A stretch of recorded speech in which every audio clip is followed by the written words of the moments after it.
You know the black label. You know the square bottle. You know the name Jack Daniel.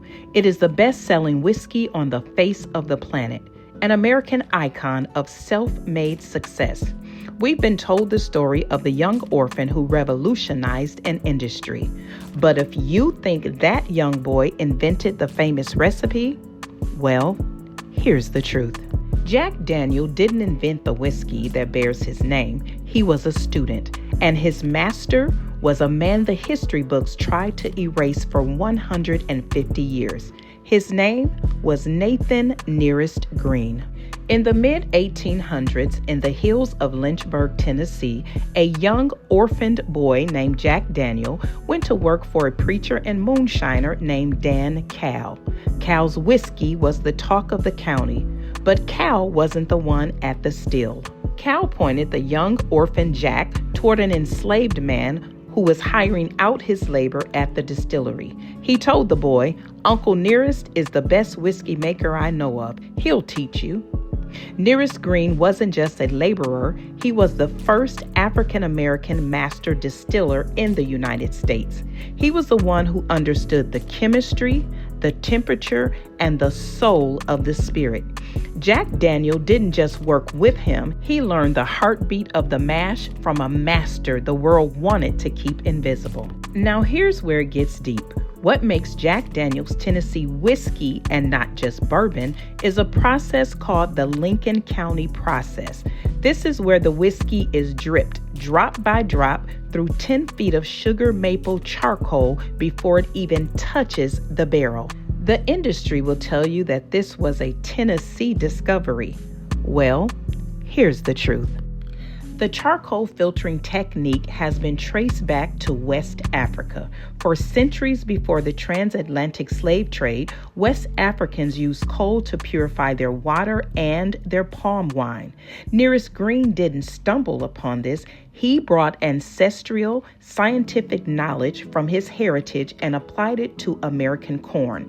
That smooth taste that made Jack Daniels a billionaire, that is the taste of West African innovation. When the Civil War ended and the Emancipation Proclamation was signed, Nearest Green was a free man.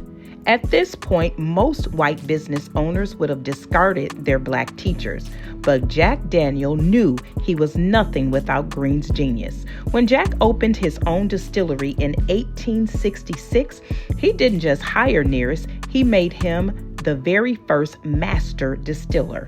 Look at the old company photos. While other black men are hidden in the shadows, the Green family was front and center.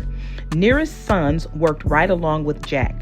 In the only known photo of Jack Daniel, he is sitting next to a black man. For centuries, people called that man a servant.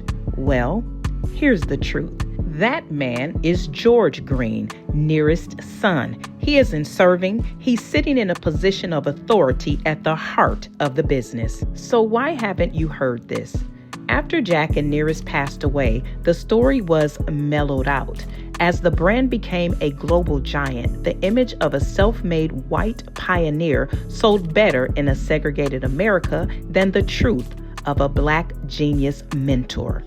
For 150 years, the name Nearest Green was kept as a local legend, but scrubbed from the official corporate history. It wasn't until 2016, over a century and a half later, that the company finally acknowledged the truth. And today we see the rise of Uncle Nearest Premium Whiskey, the most successful Black-owned spirit brand in history, founded by Fawn Weaver to honor this legacy.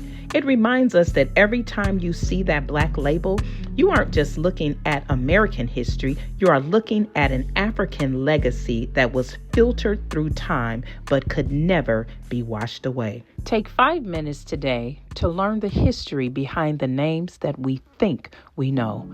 And this is 5 minutes a day.